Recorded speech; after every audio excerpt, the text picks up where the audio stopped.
So anyway, it occurred to me that, I mean, we're talking about this a lot now, a Confucian Renaissance in China and Confucius this, and it occurred to me that most Americans don't have a clue on what any of that means. Yeah, where the big apartment buildings are. And I'm not an expert on Confucius, but over the last 25 years, I've done a lot, probably read more about this than most people. And it is absolutely the case that what is going on now in China is a very conscious revival of the Confucian tradition, which is a 2,500-year-old tradition. And when Helga LaRouche, because the prelude to this conference we just had in Germany was her trip to China for several days in September, where she was a keynote speaker in a series of conferences on this idea of the New Silk Road. And I'll just read a couple things in terms of a quote from one of the Chinese people that participated in our German conference. There's a completely transformed idea of this among the Chinese leadership now.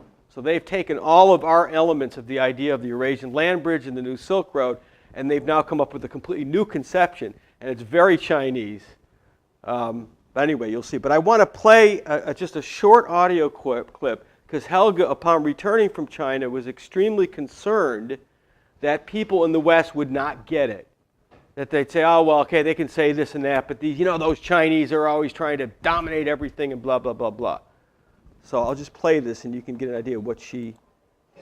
You have the geopolitical competitions which are, grabbing for influence, for raw materials, for this and that. But then you have some, which is a sort of two-dimensional static conception. And against that, when I'm saying there is this Confucian idea of building the future and building a harmonious world order, it's a dynamic concept which is not on the same plane. And therefore they don't look at themselves as being in competition, because this New Silk Road is a completely open conception. Everybody is welcome to join it. So, in a sense, and the only way how you can grasp what is going on in China right now is that this is the paradigm of the German classics and the American Revolution. And unless people grasp that and understand that there is a part of the world which is not imperial, not monetarist, not interested in all of these things, but is actually devoted to the common good of man, in the same way like Leibniz had no interest in material interest, but he had an idea to develop the world. And I think if we don't get that across here in Europe, we will not get through this, the competition, work jobs, and all of this. But I wouldn't say this, and I thought about it a lot, including am I too impressed or whatnot. But then I look back at some of the old things I wrote in '96, and it was exactly the same thing, the same impression. And especially when you compare, what happened, with the founding of China, at the beginning of the 20th century, then the civil war between the Kuomintang and the Communist Party, then the founding of China in '49, the extremely hard and largely failed efforts under the Maoist period into the Cultural Revolution, and then the complete break with that through Deng Xiaoping and the people who followed him, where there was a conscious effort to say scrap that axiomatic bad period and reconnect to a better period enriched through the American system of economy, Friedrich List, de Gaulle, because Deng Xiaoping had sent emissaries out to the whole world to find out how you can get to positive economic development.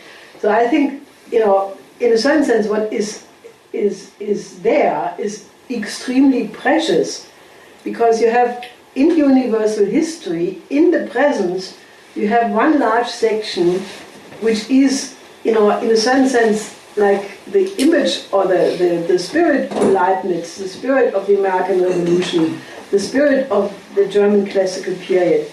And people have to get to understand that it's not US versus China or Europe versus EU or versus, but that is a completely, that is why, this idea of the new Silk Road conception is not commensurable with what they think. So you have to really think in terms of the, in a certain sense, quadrature of the circle, to think that there is a completely different plane. And I think that is what we have to somehow mediate. And then get people excited about it to join that, because it's like joining your own past at a time when it was much better than now. Okay, so this, by the way, a new paradigm for the survival of civilization, the International Searle Institute, New Silk Road, and China's lunar program, mankind is the only creative species. This was the logo of our conference. You'll see it. It's going to be on the front of every video that's done with the map of the Silk Road, etc. People that were at our New York conference, this is, of course, Colonel Bao, who has worked very closely with Helga when she was in China. And then, of course, you have the whole BRICS process that most people here are familiar with. I just want to read a couple of little quotes from the speech of Shudzi, something like that, who is one of our collaborators that came from Beijing to the conference in Germany. And he had a whole description of the idea of that. What they did is they renamed it as not just the New Silk Road, but it's one road, one belt, and the new way of thinking. And a belt meaning like a conveyor belt.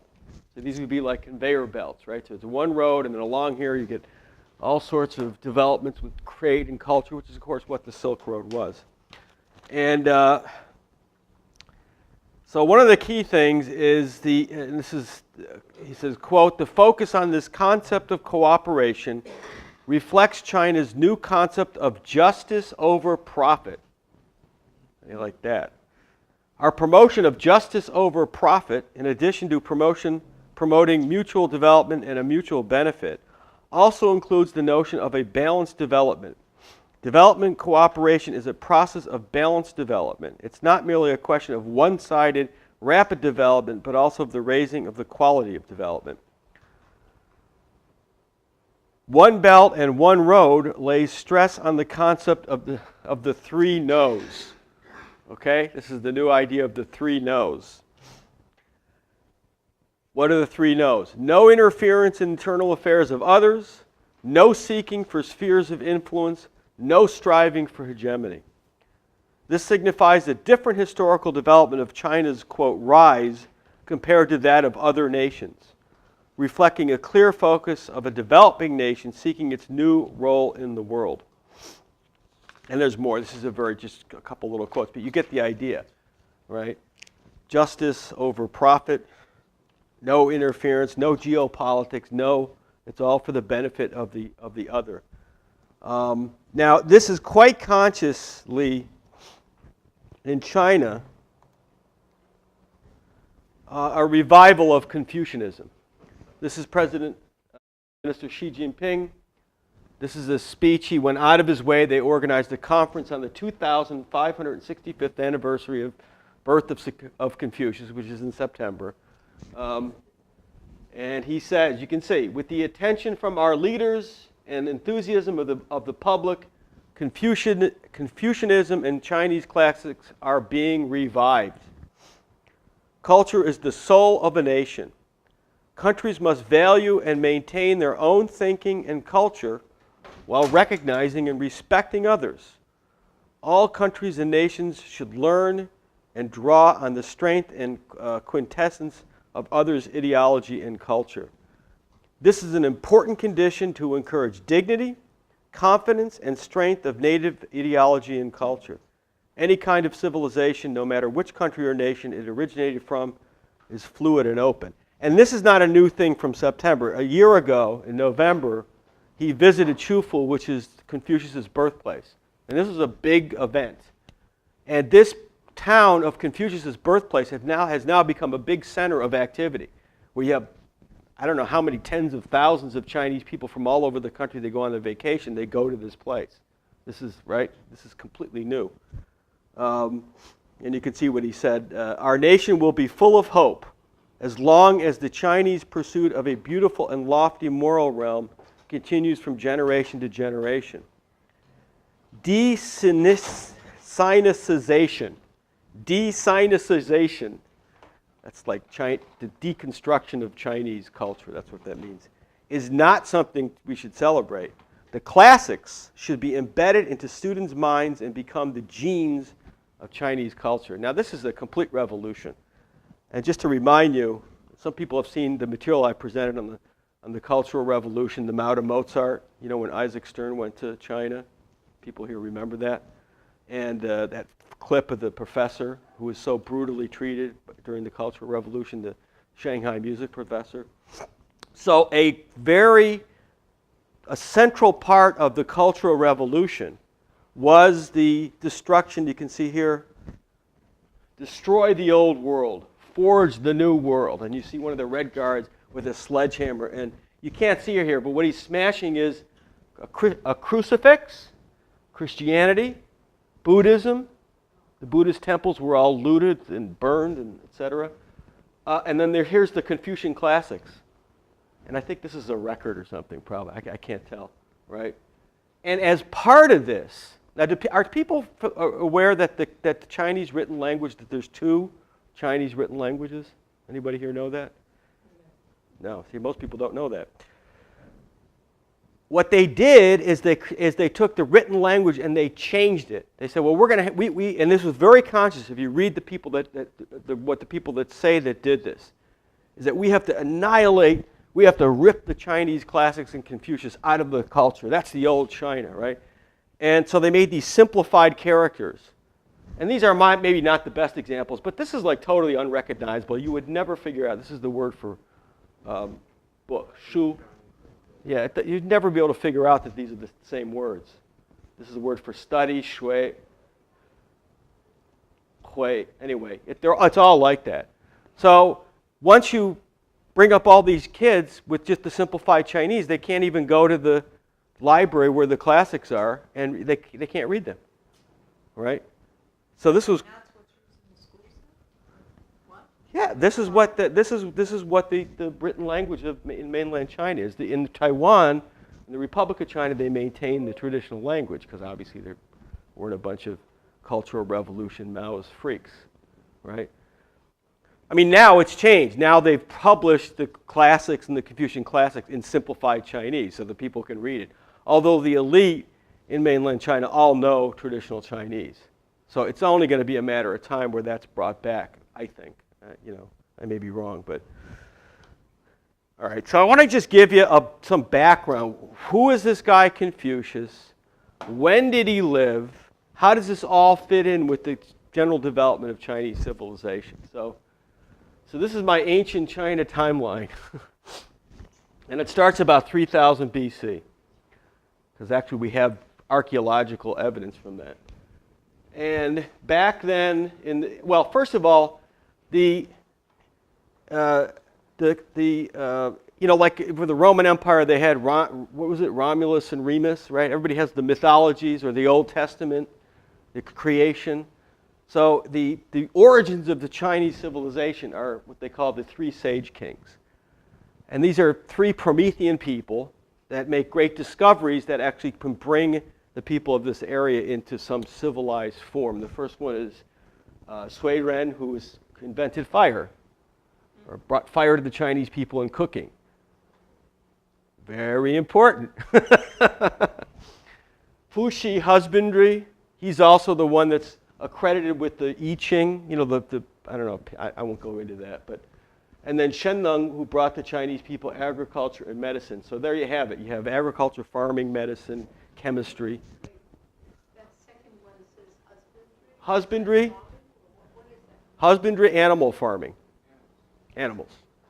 The domestication of animals for all sorts of purposes. Domestication of animals, mainly for eating. And then we now know from archaeological studies that the Chinese had very advanced astronomy, over 3,000 years ago. They knew about the precession of the equinox, the 25,000-year cycle, right? This is the accredited first great Chinese emperor, Huangdi, the Yellow Emperor. That's where that comes from. And then you have, once you get around 2000 BC, the beginning of the Chinese written language occurs. Just so you get the, what the time frame here, this is about the period of the Great Pyramids,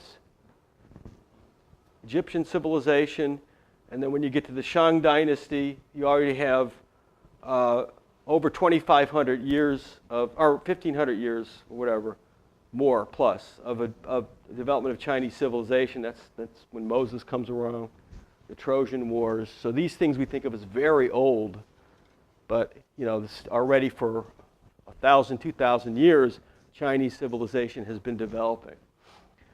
So really, Confucius is the new China. That's really the way to think about it. Right? This is the new kid on the block, right? And what happens is that China enters a period of feudal lords. It's like lord, the warlord, right? And you have these feudal lords from these different states, right? Previous to that, you had a kind of a central civilization among the Zhou dynasty, the Zhou kings. And a lot of the old classics that we know of today date from that period. And the great Zhou kings also coincide with the great kings of Israel. That's David and Solomon, right? And what happens is that toward the end of this, what's called the Western Zhou period, you have a disintegration where the whole thing begins to just collapse into feudal wars, internecine warfare over little bits of lands. It's really descending into a dark age. That's what's called the beginning of the Spring-Autumn period. And you can see that Confucius is born in 551. Just to give you an idea, he's born a few years. Solon of Athens would be like his grandfather, just so you get the idea of the generations. But it roughly coincides, if you look at Confucius, Mencius, etc., with the period of the Greek city-states, the crisis in Greek civilization, and then Socrates and Plato. So it's quite fascinating. And there's a reason for this, because this is the beginning, at least in China, it's a little bit earlier, I think, in the Greek. This is the beginning of the Iron Age. So it's a shift in the biogeochemistry of human civilization. And there's a crisis. You obviously can't have all this feudal warlordism going on and then have a further advancement of culture and civilization. And this is known as the Golden Huanjing Shidai. This is the golden age of China. So you have Confucius, Mencius. Mencius is about 100 years after Confucius. And I'll say something about this so you get the idea. But you get the point. This is the civilization runs into a huge crisis, and this guy comes along, and Confucius is born in, these are all the little warring states, right? There's a whole bunch of them. That's the old center of the Zhou dynasty, where all the old classics are. And he is from the state of Lu, and that's his birthplace, Chufu. And his father is a magistrate of one of the small districts there in the state of Lu. Let me just get to that here. So he's from the Kung family. It's a very old family. They trace themselves back to some of the great sage kings of the past. They're not really super wealthy or noble, but it's not a low-class family. They have a tradition, etc. As I said, the father was somewhat of a magistrate. But he dies when Confucius is quite small. And Confucius later says that this is a very positive thing, taking a bad thing and turning it into something positive, because he had to learn to do all these things, as is typical among families. Back then, you have to learn to do all the things that Dad would have done in terms of fixing things or whatever. And so he became known as a little kid of being extremely intelligent, extremely inquisitive. He was made a granary official at a very young age to account for the granaries and, etc. Obviously trustworthy. And then what happened in 528 is his mother died. And this is a huge crisis for him. And so what he does is he goes into 3 years of mourning. And what does he do in the 3 years of mourning? He takes a vow to not partake in any sensual indulgences, pleasures, etc., and instead devotes those 3 years to a full in-depth study of the classics, of history, of poetry, etc. And he comes out of this, and this is clearly, he's seen as a remarkable person in Lo there, in the state of Lo. And one account I read is that the Duke of Lo actually sent him to the old capital of the Zhou dynasty, where the classics were. That's what this is, by the way. These are strips of bamboo. That's how they would keep this is the books, the ancient books. It's perfect for Chinese, right? Each strip is a column, and you can write down it, and then you bind them all together. And you got a whole book. So anyway, so that's what he did, is he went to the ancient capital. He looked at all, what was left of this great civilization. He then enters on a teaching career, and this is what he does for most of his adult life. And then at a certain point, around 50 years old, he enters public office. At first, he's the magistrate of a town in the Lo state. And then he becomes the assistant superintendent of public works for the entire state. So that's like being the minister of economic development, right? And you got to know everything in terms of irrigation and water control and dams and the whole thing. And then he's promoted to the minister of crime. So what happens is in these 3 years, with him advising the Duke of Lo, his name is Duke Ting, I think. I always forget. Anyway. Lo becomes extremely powerful, extremely prosperous, and some of the other states start getting really concerned, right? Because if this keeps going on with Confucius in there, this is going to be a problem. It's going to, take over their... What's that? Oh, yeah, okay. Oh, sorry. So what happens is that the Duke of one of the neighboring states, I guess it's Qi, comes up with a scheme. And his scheme is he's going to find 80 of his best concubine women and send them into the Lo court, right? And just, to seduce the Duke of Lo. And it works. These 80 women come in, and the guy just gets completely distracted. And he stops even meeting with his government. It's kind of like Obama, right? He wouldn't even meet with Confucius. And of course, and this is again in the period where you have these constant warfare among these feudal states, etc. So at a certain point, Confucius said, "This is crazy. This is me surmising that. I don't know if he said that, but it's clear he just quits his public career in political office, and he takes a group of disciples, and for the next 13 years, they travel throughout the entirety of China, everywhere, spreading his ideas. And his ideas are resurrections of the best of Chinese culture from the past. So he's trying to actually bring people into a conception of what actually has to be done to prevent China from going into a complete collapse and dark age. So anyway, what I want to do is just give you, now, when people say the Confucian classics, what are they talking about? And this is something that's developed over a period of time. The first thing is what's called the 4 books. And these are the 4 books of Confucius. One is called the Great Learning, Da Shui, Zhongyun. For some reason, they translate it as the Doctrine of the Mean. I don't know why it's translated that way. But we're going to read some of this, so you'll see. The Analects is kind of like the Platonic dialogues. It's all dialogues between Confucius and his disciples, and etc. And then Mencius.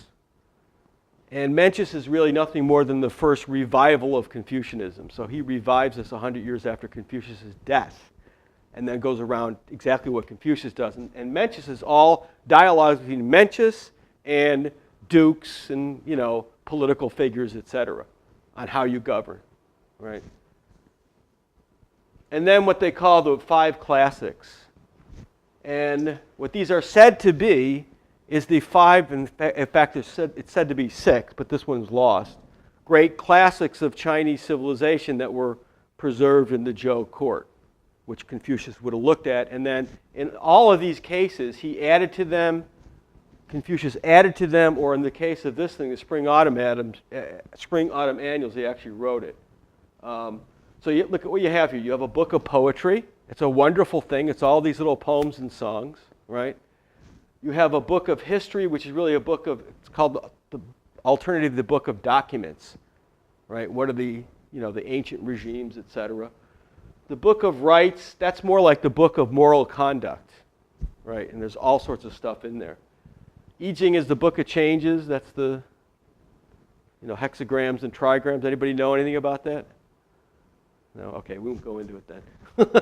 But Confucius wrote a whole appendix to this to take it out of a hopelessly mystical interpretation. And then the Spring-Autumn Annuals, which I haven't been able to ever read yet, and I really do want to read it, is said to be written by Confucius of the whole period that he was living in, right, and how this stupid squabbling among these feudal lords came about. It's kind of like a Shakespeare thing. Don't do this in the future, right? And then there was a book of music which was lost. Love to see that, right? So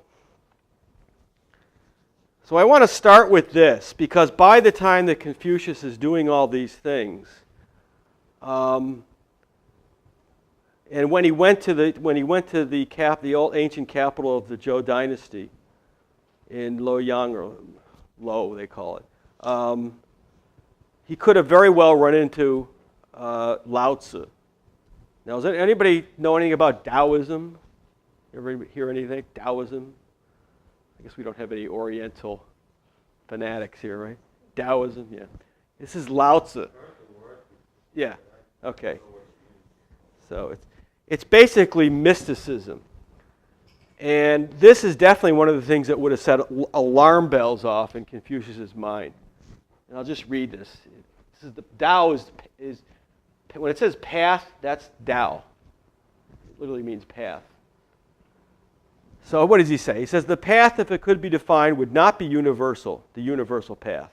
A name, if it could be named, would not be a universal name. Non-being is the name of the origin of heaven and earth.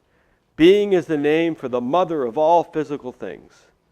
For this reason, universal non-being compels one to see the wonders of things, while universal being compels one to see their limits. Both of these were produced together, but they have different names. Together they describe the mystical. The mystical is indeed mysterious. It's a gateway to all wonders. For priests like me. Anyway, so you can say, this is the thing about yin-yang, good, bad, evil, While everyone recognizes the beauty in beautiful things, the ugliness in them is also recognized. While everyone recognizes the good in good things, the evil in them is also recognized. This is the reason that being and non-being are of mutual production. Difficulty and easiness are mutually complete. Increase and depletion are mutually compared. Loftiness and lowliness are mutually admired. Musical tones are mutually harmonic, and what comes before and what follows are mutually respected. And this is the kicker. This is the Aristotelian moment in China. The goodness of the ancients was because their actions were guided by this path, not by the intelligence of the people. This is what allowed them to control the ignorant. The people become difficult to govern when they have too much worldly knowledge. Thus, if worldly knowledge governs a state, it becomes a state of outlaws. If worldly knowledge is not allowed to govern a state, it becomes a state of the blessed. And then he goes on about the mystical, of the virtue, and And of course, you obviously have to be trained in the priesthood to know what the mystical is, and blah, blah, blah, blah. So this is real oligarchical stuff, right? So this will, you can see, now, so what Confucius does is he takes some of these terms, like the path, and he does something completely different with them. And that's what I want to read here. Oh, just to introduce you to some of the key ideas in the original text. So you have this idea of ren, which is benevolence or human kindness or empathy. And it's a great character because the root of it is this ren here, like this. See that? That means person. And then this is this thing here, that's two. So it's two people. So it's not just you. You got to be thinking about somebody else. Sheng, they always translate it as sincerity. It's much deeper than that. It's almost much more like integrity or integrity of intention. And we'll see that because we're going to read through some of this work. Then I really love this. This is in all of Confucius. This is his own little creation. Drinse. Now, this is an old word for general or leader or soldier, right? And zi is it just a word that's used for respect, like sir, right? So he creates this idea of Drinse as a noble man. It doesn't mean nobility. It means it like a noble soul, right? A gentleman. And he's constantly contrasting that to what he calls xiaoren. And that's just the word in Chinese for little. So this is the little man, the petty man, right? Dao, you'll see how he uses that. And again, they always translate this as the mean, but it's a principle of conduct. And let's just... So what I want to do is just read from one of these four books of Confucius, Da Shui, which is translated as the great learning, although some people say it really should mean adult learning the moral education for adults. I guess that's a good way to put it. And this is just the preface, right? So what does he say? He says, the path of the great learning lies in the illumination of one's innate intellectual virtue. So this is a self-reflexive thing, so it's like you're looking upon your own development of your mind. It lies in a love for the people. Its end lies in the greatest good. Knowledge of this end is followed by a command decision to obtain it, which in turn allows serenity of mind. Serenity of mind. Serenity of mind makes facility of mind possible. From facility of mind follows the ability to reason. And through reasoning, the end can be obtained. All things have their roots and branches. All affairs have their beginning and end. A knowledge of that which is first and foremost, and that which follows, this approximates the path of the great learning. This is the same word that Lao Tzu uses for his Tao, right? But it's a different idea. The ancients, wanting to keep the illumination of one's innate intellectual virtue for all people under heaven, first had to govern their nations well. Wanting their nations well governed, they first had to set their families in good order. Wanting their families set in good order, they first had to cultivate their persons. Wanting their persons cultivated, they first had to make their hearts upright. Wanting their hearts upright, they first had to have sincerity or integrity. This is that word I was showing you before, of thought. Wanting to have integrity of thought, they first had to perfect their knowledge, and the perfection of knowledge lay in the investigation of things, physical things, right? Investigating things, their knowledge was thus perfected. Their knowledge perfected, they thus possessed integrity of thought. Possessing integrity of thought, their hearts were made upright. Their hearts upright, their persons were thus cultivated. And their persons cultivated, their families were thus set in good order. Their families set in good order, their nations were thus well governed. Their nations well governed, all people under heaven thus lived in peace. From the Son of Heaven down to the multitude, all men are uniform inasmuch as they all consider the cultivation of their persons, in this way, as the basis of the root. If one's root is thrown into chaos, then the well-ordering of the branches doesn't exist. He will treat the substantial ones as though they were trivial, and will treat the trivial ones as though they were substantial, and thus none of them will be had. I mean, that's what everybody does in this country, right? I mean, all these completely irrelevant things are treated as so important, and the most profound things, and of course then you have nothing at all. But you can see the idea. It's there's a complete unification in the development of the individual and governing of the nation and understanding creation. And this gets even more advanced in this other Confucian classic, Jungyung, which, as I said, is translated as doctrine of the mean. I'll just use that mean for the moment. Mean being middle, right, as opposed to extremes. So it's kind of like the people have translated in the past as the middle path and the middle way, and I don't know. It's more like, well, you'll see. So I'm just going to read from part of this, but you'll get an idea on how the ideas work here. So he says, the path cannot for an instant be departed from, for if it could, it would not be the path as such. This then is the reason that the noble man, the gentleman, is always attentive and careful of that which is not visible, and awed by what is not heard. Nothing is more perceptible than that which is concealed. It's not an empiricist, you see. Nothing is more evident than that which is obscure. This is the reason that the noble man is especially attentive when in solitude. When the emotions of joy, rage, sorrow, and happiness are not stirred, this represents a state of equilibrium. When these emotions are stirred and engaged in their highest integrity, this represents a state of harmony. Equilibrium as such is the root of all under heaven. Harmony as such is the universal path of all under heaven. The perfection of equilibrium and harmony together determines the ordering of heaven and earth and gives birth to all things. Confucius said, the noble man acts according to the mean, to this, the path of this, while the petty man acts contrary to it. The noble man accords with the mean because he is a noble man, and thus he lives by propriety. The petty man, the little man, acts contrary to the mean because he's a petty man and lives with no concern of wrongdoing. Confucius said, how perfect is this path of the mean?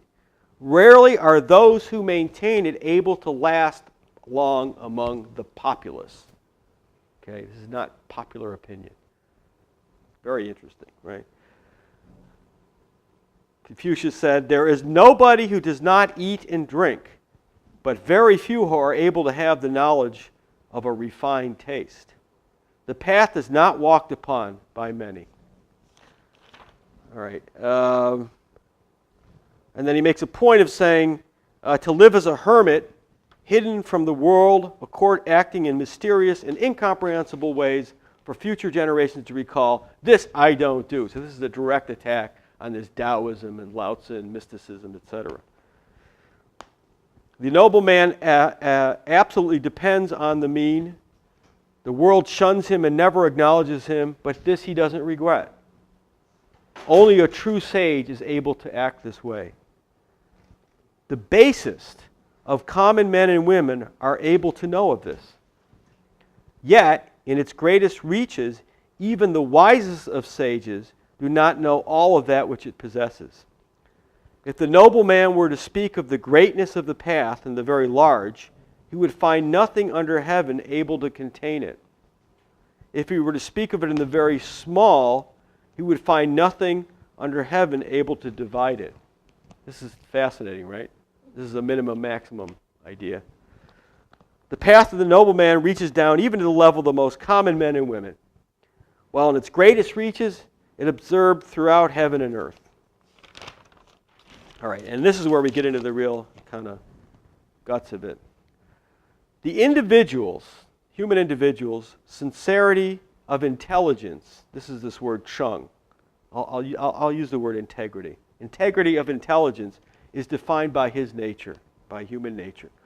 The individual's intelligence of sincerity is defined by education. Thus, sincerity comes from sincerity, from integrity comes intelligence, and from intelligence comes integrity. Only the greatest integrity under heaven makes possible the fulfillment of an individual's nature. The individual's ability to fulfill his nature thus allows him to fulfill the nature of other men. The individual's ability to fulfill the nature of other men allows him to fulfill the nature of things. It's pretty interesting, right? The individual's ability to fulfill the nature of things enables him to assist in the natural development and growth of heaven and earth. The individual's ability to assist in the natural development and growth of heaven and earth enables him to act as one in collation with heaven and earth. So this is astounding. This is absolutely astounding. So he's saying there's a human emotion, an integrity of intelligence, a sincerity of intelligence, which is the only way that you can uplift your fellow man, and that's the only way to participate in the discovery of heaven and earth, of the universe, and to participate in its development. Now that is pretty amazing, right? The individual's next step is the perfection of his own attributes. These attributes allow him to possess sincerity. I'll just use the word sincerity. This sincerity becomes manifest, and manifest it becomes known to all. Known to all, it becomes intelligible. And being intelligible, it moves others. Moving others, it transforms them. And transforming others, it changes them. And only the greatest sincerity, integrity under heaven enables the individual to change others. Sincerity accomplishes the individual as well as the path, and is therefore the path of the individual. Sincerity is the beginning and end of all things. Without sincerity, there is nothing. See, this is why I'm saying it's deeper. It's almost like agape, right? It almost has that idea. But it's an idea of, again, a human quality, but which participates in the physical universe. This is the reason that the noble man is sincere as an act of honor. It is not the case that sincerity merely accomplishes the individual self and then ends there. Rather, it also accomplishes physical things. The completion of the self begets benevolence.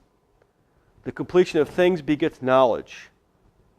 This virtue of man's nature thus unites the internal and external of the path, and when taken together is the cause for all proper action. This is the reason that the perfection of sincerity is unceasing. Unceasing, it endures, and enduring, it becomes evident. Being evident, it reaches far and wide. Reaching far and wide, it is of great substance. And being of great substance, it is of the highest intelligence. Being of great substance, it consequently contains all things. Being of the highest intelligence, it consequently overspreads all things. Being of far-reaching endurance, it consequently accomplishes all things. Being of great substance, it is co-equal with the earth. Being of the highest intelligence, it is co-equal with heaven. By enduring long, it is without bounds. So this is Einstein, right? Bounded but infinite. That's right, I have it right, infinite. Its equals being such, it is clearly evident without being seen. It transforms without moving. It accomplishes much without effort. The path of heaven and earth can in one sentence be explained. It creates all things without duplication, and consequently, its creation of living things is immeasurable. The path of heaven and earth is extensive, it is substantial, it is lofty, it is intelligent, it is far-reaching, and it endures long. Great indeed is the path of the sages. Vast is the ocean, it gives birth to all things, and at its highest extreme reaches to heaven. Thus the noble man respects this virtue of his nature and pursues the path by studying through investigation. This reaches to such an extent that it becomes completely fulfilled and manifest. This reaches the highest degree of intelligence and thus becomes the path of the mean. By constantly reviewing old things, he gains knowledge anew. He becomes honest by upholding the rights of propriety. This is actually literally the last sentences. This then is the reason that he is neither haughty, that is the noble man that follows the path. He is neither haughty when occupying a high position, nor rebellious when occupying a low one. When his country is on the path, his words are the basis of his rising. When his country is off the path, his silence is the basis of his tolerance. Does not the book of poetry say, both intelligence and wisdom, this protects a person and allows his preservation? So, I mean, how much can you get an idea of in 20 minutes or so? But, this is obviously a whole body of thought. But I think you can see, the fundamental idea here is that every human being has access to this, right? And this is the driver of the discovery of physical science and, the building of a civilization and of governing. This is just something that Mike Billington put together, because what occurred is that Confucius dies, the disciples, some people have said, 4,000 disciples or more, so this just doesn't go away. And what happens throughout Chinese history for a couple thousand years is that there's ebbs and flows. There's when the ideas go away and you have a dark age period where you get back into this feudal lord thing, and then you have these Confucian renaissances. And all this chart shows is that when you have the Confucian renaissances, the population, that's when you have the population increases. There's a direct correlation between these ideas, the Confucian tradition rising again in China, and the population increase. This is one of the major ones, which by all rights would have to be a class of its own. But I can email anybody this if they want it. Mike Billington wrote about this in the 90s, toward the ecumenical unity of the Renaissance of Confucian China and Christian Europe. And this is what's called the Neo-Confucian Renaissance. It's about the 11th century. And this is Jushi. Jushi took all of these ideas that we just went through, and then he created even greater elaborations of them and created more advanced conceptions. Now, this is important because the intellectual father of the American Revolution, Leibniz, out of all the cultures that he was able to be familiar with, which is basically virtually all of them in the world, what he latched on to was this Confucian tradition in China, where he said even, and he put out a publication called Novissima Sinica, and he was in touch with some of these Jesuit and other missionaries that had been to China, had access to some of these works of the Neo-Confucians. He said, this is in the preface of Novissima Sinica, I consider it a singular plan of the fates that human cultivation and refinement should be today concentrated, as it were, in the true extremes of our continent, in Europe and China, which adorns the Orient as Europe does the opposite edge of the earth. Perhaps supreme providence has ordained such an arrangement, so that as the most cultivated and distant people stretch out their arms to each other, those in between may gradually be brought to a better way of life. So he was committed to this idea that the future of mankind, this is 300 some odd years ago, the future of mankind lay in this great dialogue of the best of the West in the Western tradition of Christianity, the Renaissance, etc., with this Confucian tradition in China. And what I want to just go through for a few minutes, kind of sort of in conclusion, is this idea is prevalent among the patriotic American leadership the entire time. As soon as the missionaries that are sent by and people have seen the work that we've done on this, the American Board of Foreign Corresponding Missions. This was set up by John Quincy Adams, John Jay, the American nationalists. This is one of the first missionaries, David Abiel. Also, Laney went through this, you remember, in her presentations recently on China.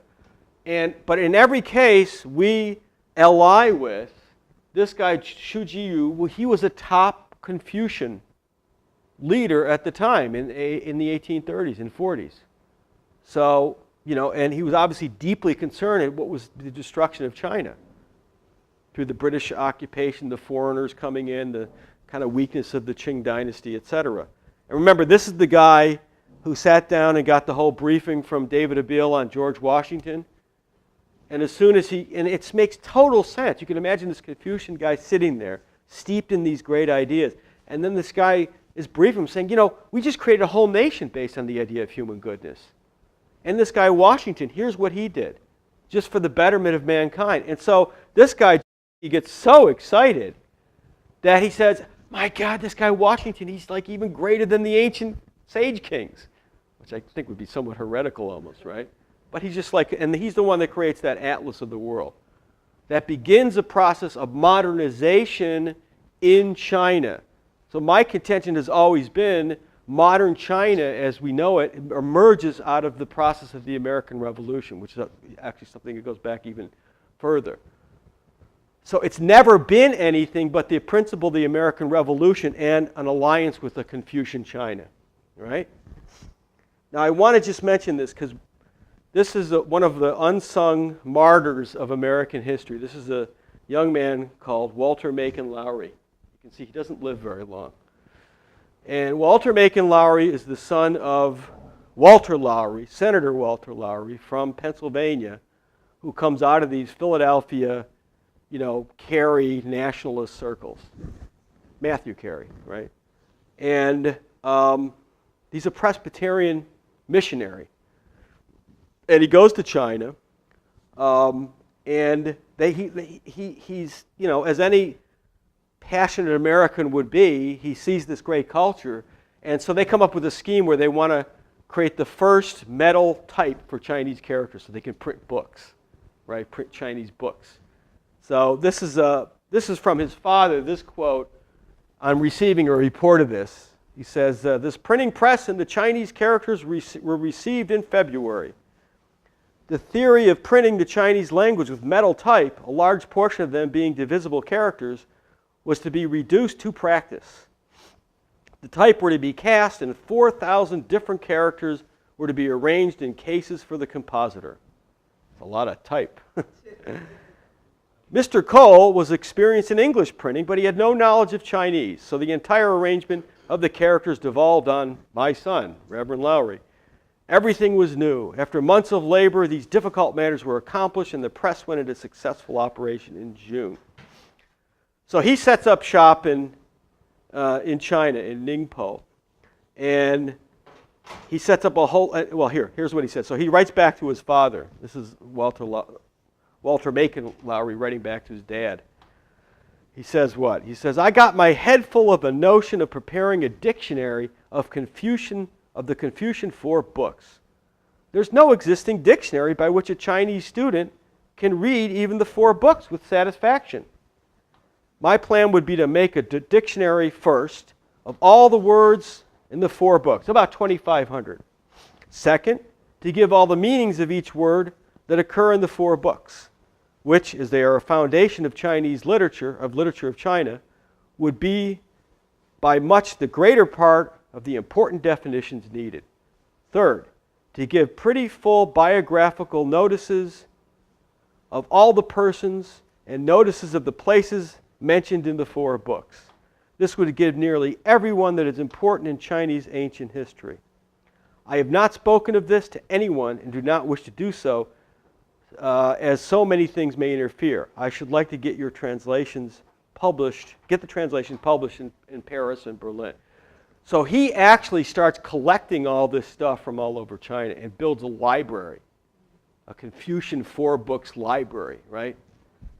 And a year after he wrote this, he's murdered, as so many Americans were in the 1840s and 50s leading up to the Civil War, of this ilk. Marcus Whitman, who was the great pioneer going out to the West, was murdered. This is the period when Lincoln's getting up on the floor of the Congress saying, you show me the spot where the Mexicans encroach upon our territory where you're going to start this damn war. And he was thrown out of the Congress, thrown out of politics. It's a bad period, right? And you have a whole series of treasonous presidents. And so he's murdered by, they say by pirates, but everybody knows the British Empire runs all the pirates. It's the British, nobody bucks the British Navy, So this thing never happens. And what happens instead, and this is really why I was tentative on these definitions of these words, is we get this guy, James Legge. This is the standard translation. You go to this Dover Books, right? Dover Books. And who's James Legge? He's an employment of Jardine. He's an employee of the British East India Company. He's Dope Incorporated. So clearly they have every interest to dumb down Confucius and say, oh, well, it really means this, it really means that, and it's totally exhaustive. So I want to mention that because I think a great challenge to Americans today would be to take this project that Walter Macon Lowry had and actually do this and bring this into fruition. We should do that. That would be a great thing. And it's perfect what he lays out, a dictionary where students of Chinese literature can look up what the words mean and the people and the whole thing. That's the, well, this is all the, the heyday of the Americans in China is the 1830s and 40s, leading into and then during actually the Opium Wars.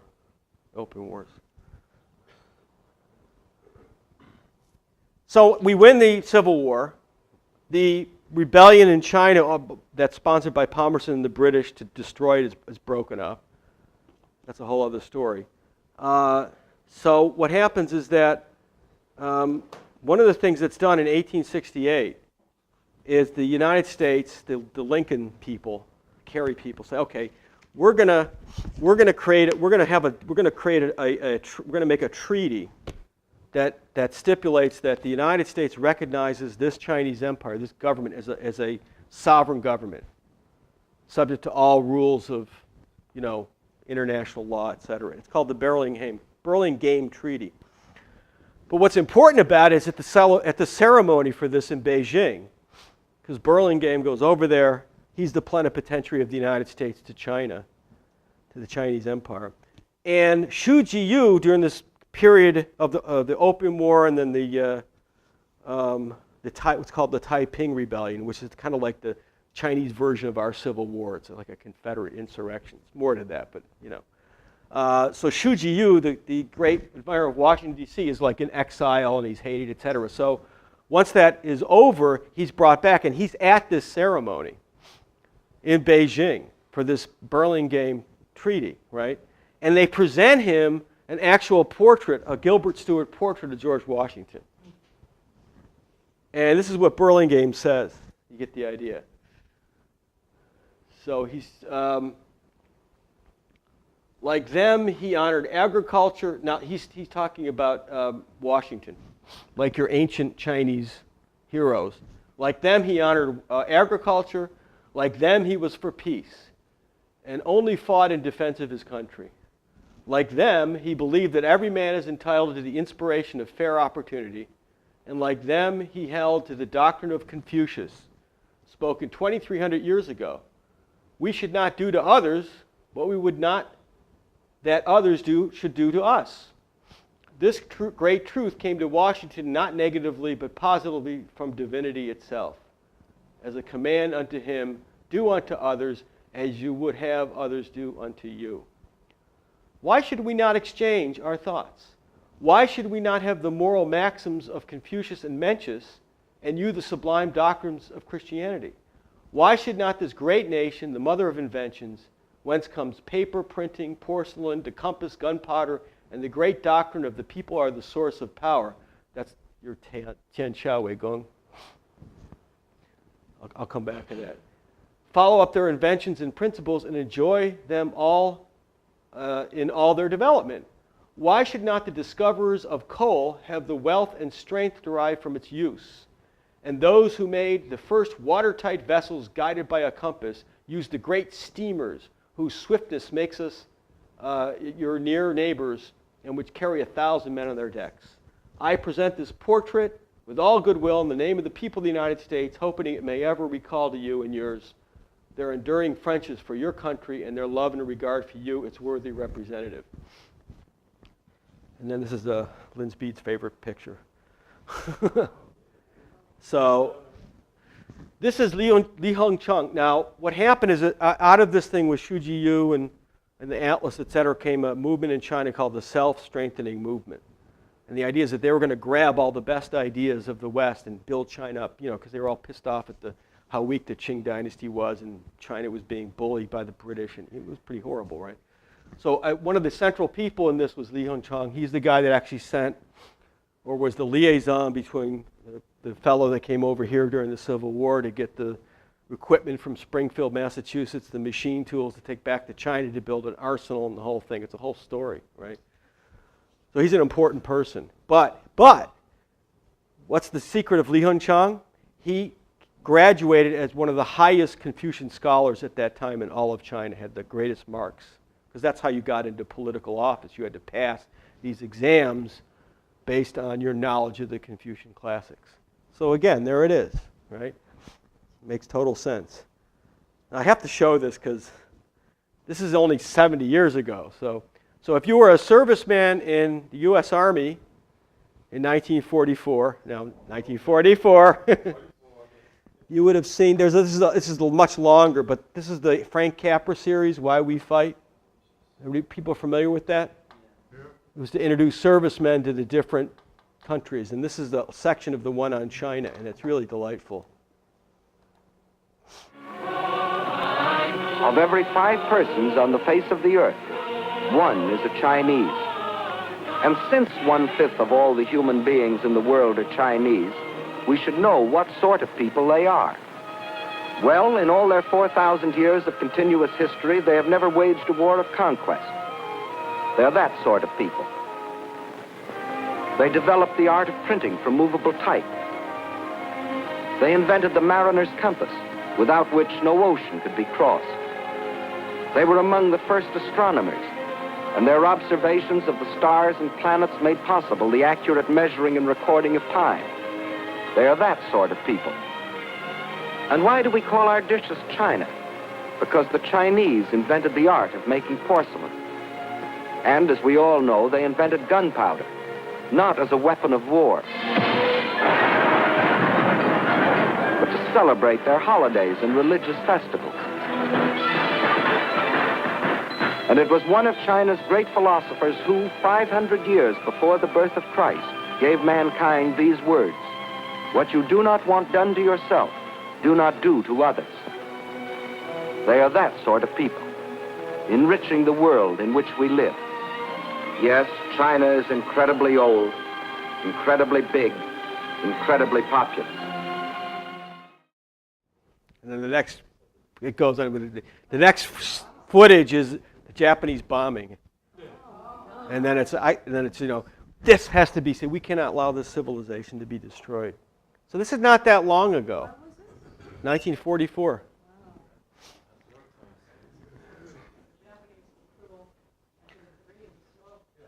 So this is a stamp that was put out in 42, and it shows Lincoln. You people have seen this, I think, but Laney has shown this, and Dr. Sun Yat-sen.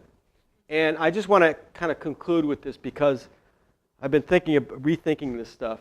Sun Yat-sen, this is like the epitome of what this whole, he's like the culmination of this whole, the living embodiment of the whole process.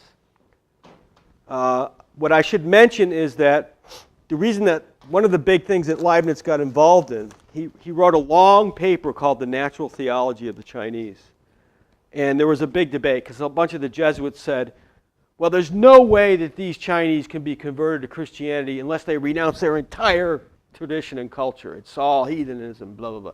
Well, gee, that's a recipe for disaster, right? We need to exterminate all of them, And Leibniz wrote a long, in-depth paper, which you can read. You can get this book in the library, called Leibniz Writings in China, called The Natural Theology of the Chinese. And he said, no, that's not true. And he shows how some of these principles of Confucianism can cohere with higher ideas of Christianity if people convert. Well, the truth of the matter is, Sun Yat-sen was converted to Christianity, and he was also a deeply committed Confucian. And it's everywhere in his writings. And I'll just conclude with this because that statue from the very beginning of the Confucius here in New York, right? That the inscription on it is this. Right? It's from the Book of Rites of the 5 classics. And it's a quote from Confucius. And it's like one of his disciples saying, Confucius is walking around a garden. He's totally depressed, you know, sad. They're saying, "Why are you so sad?" He says, "Well, I'm thinking about governing. It's just, you know, this is a disaster what's going on." And then he says the following. He says, "When the great Tao prevailed, the great Tao path, the world was a commonwealth." Okay, so that's what this is. Just so you know. Da Dao Ju Xing, when the great Tao prevailed, Tian Sha Wei Gong. So that's the commonwealth, the thing that we always, Tian Sha Wei Gong. Men of talent and virtue were selected, mutual confidence was emphasized, and brotherhood was cultivated. Therefore, men did not regard as parents only their own parents, nor did they treat as sons only their own sons. Old people were able to enjoy their old age, young men were able to employ their talents, juniors respected their elders, helpless widows, orphans, and cripples were well cared for. Men had their respective occupations, as did the women. They hated to see wealth lying about in waste, and they did not hoard it for their own use.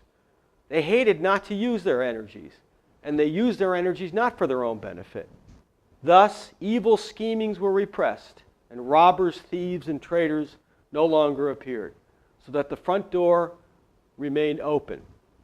This was called the period of the Great Commonwealth, the Datong.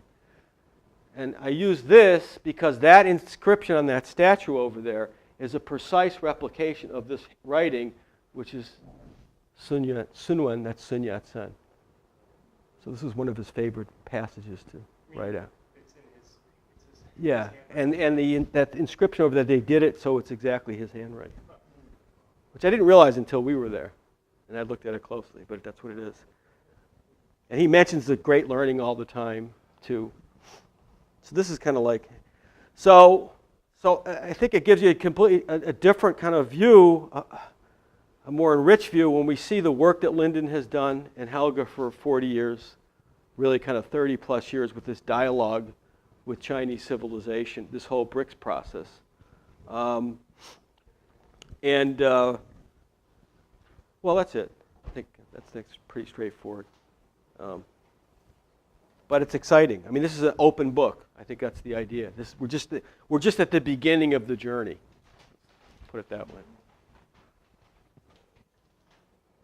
way. Enriched through, the American system of economy, Friedrich List, de Gaulle, because Deng Xiaoping had sent emissaries out to the whole world to find out how you can get to positive economic development. So I think, in a certain sense, what is there is extremely precious, because you have in universal history, in the present, you have one large section which is, in a certain sense, like the image or the spirit of Leibniz, the spirit of the American Revolution, the spirit of the German classical period. And people have to get to understand that it's not US versus China or Europe versus EU or versus, but that is a completely, that is why, this idea of the new Silk Road conception is not commensurable with what they think. So you have to really think in terms of the, in a certain sense, quadrature of the circle, to think that there is a completely different plane. And I think that is what we have to somehow mediate. And then get people excited about it to join that, because it's like joining your own past at a time when it was much better than now. Okay, so this, by the way, A New Paradigm for the Survival of Civilization, the International Searle Institute, New Silk Road, and China's Lunar Program, Mankind is the Only Creative Species. This was the logo of our conference. You'll see it. It's going to be on the front of every video that's done with the map of the Silk Road, etc. People that were at our New York conferences is, of course, Colonel Bao, who has worked very closely with Helga when she was in China, and then, of course, you have the whole BRICS process, which most people here are familiar with. I just want to read a couple of little quotes from the speech of Shuzhi, something like that, who is one of our collaborators that came from Beijing to the conference in Germany. And he had a whole description of the idea of that. What they did is they renamed it as not just the new Silk Road, but it's one road, one belt, and the new way of thinking. And a belt meaning like a conveyor belt. So these would be like conveyor belts, right? So it's one road, and then along here you get all sorts of developments with trade and culture, which is, of course, what the Silk Road was. And so one of the key things is and this is, he says, quote, "The focus on this concept of cooperation reflects China's new concept of justice over profit." You like that? "Our promotion of justice over profit, in addition to promoting mutual development and a mutual benefit, also includes the notion of a balanced development. Development cooperation is a process of balanced development. It's not merely a question of one-sided, rapid development, but also of the raising of the quality of development. One belt and one road lays stress on the concept of the three no's." Okay? This is the new idea of the three no's. What are the three no's? No interference in internal affairs of others, no seeking for spheres of influence, no striving for hegemony. This signifies a different historical development of China's, quote, rise compared to that of other nations, reflecting a clear focus of a developing nation seeking its new role in the world. And there's more. This is just a couple little quotes, but you get the idea, right? Justice over profit, no interference, no geopolitics, it's all for the benefit of the other. Now, this is quite consciously in China a revival of Confucianism. This is Minister Xi Jinping. This is a speech. He went out of his way. They organized a conference on the 2,565th anniversary of birth of Confucius, which is in September. And he says, you can see, with the attention from our leaders and enthusiasm of the public, Confucian idea of building the future and building a harmonious world order, it's a dynamic concept which is not on the same plane. And therefore they don't look at themselves as being in competition, because this new Silk Road is a completely open conception. Everybody is welcome to join it. So, in a certain sense, the only way how you can grasp what is going on in China right now is that this is the paradigm of the German classics and the American Revolution.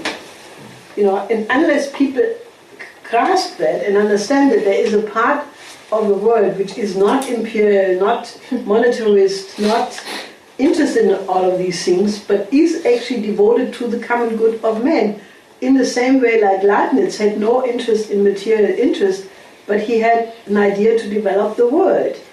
And I think if we don't get that across here in Europe, we will not get through this, the competition, work jobs, and all of this. But I wouldn't say this. And I thought about it a lot. Including am I too impressed or whatnot. But then I look back at some of the old things I wrote in '96, and it was exactly the same thing, the same impression, and especially when you compare, what happened, with the founding of China, at the beginning of the 20th century, then the civil war between the Kuomintang and the Communist Party, then the founding of China in '49, the extremely hard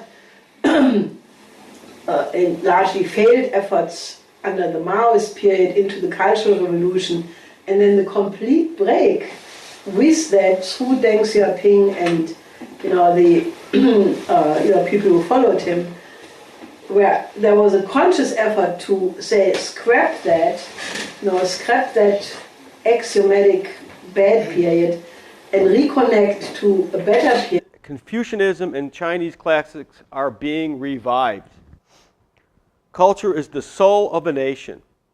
Countries must value and maintain their own thinking and culture while recognizing and respecting others. All countries and nations should learn, and draw on the strength and quintessence of others' ideology and culture. This is an important condition to encourage dignity, confidence, and strength of native ideology and culture. Any kind of civilization, no matter which country or nation it originated from, is fluid and open. And this is not a new thing from September. A year ago, in November, he visited Chufu, which is Confucius' birthplace. And this was a big event.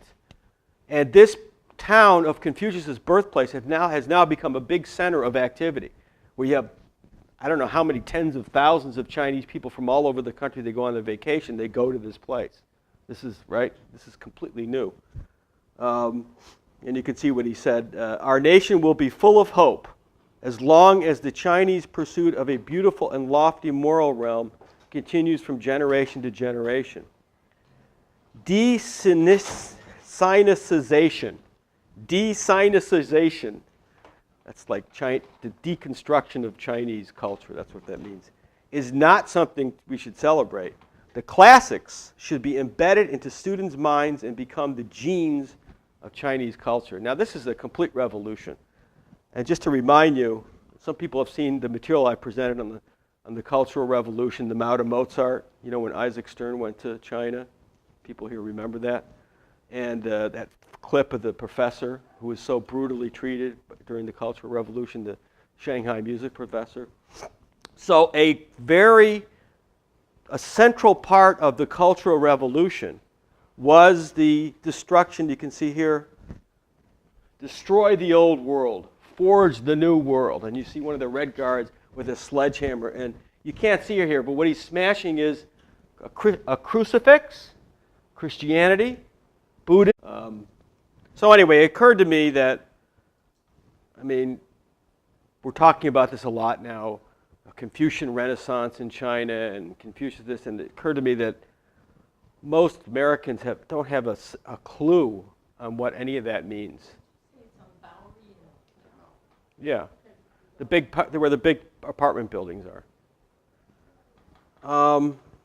And I'm not an expert on Confucius, but over the last 25 years, I've done a lot, probably read more about this than most people. And it is absolutely the case that what is going on now in China is a very conscious revival of the Confucian tradition, which is a 2,500-year-old tradition. And when Helga LaRouche, because the prelude to this conference we just had in Germany was her trip to China for several days in September, where she was a keynote speaker in a series of conferences on this idea of the New Silk Road. And I'll just read a couple things in terms of a quote from one of the Chinese people that participated in our German conference. There's a completely transformed idea of this among the Chinese leadership now. So they've taken all of our elements of the idea of the Eurasian land bridge and the New Silk Road, and they've now come up with a completely new conception, and it's very Chinese. But anyway, you'll see. But I want to play just a short audio clip, because Helga, upon returning from China, was extremely concerned that people in the West would not get it.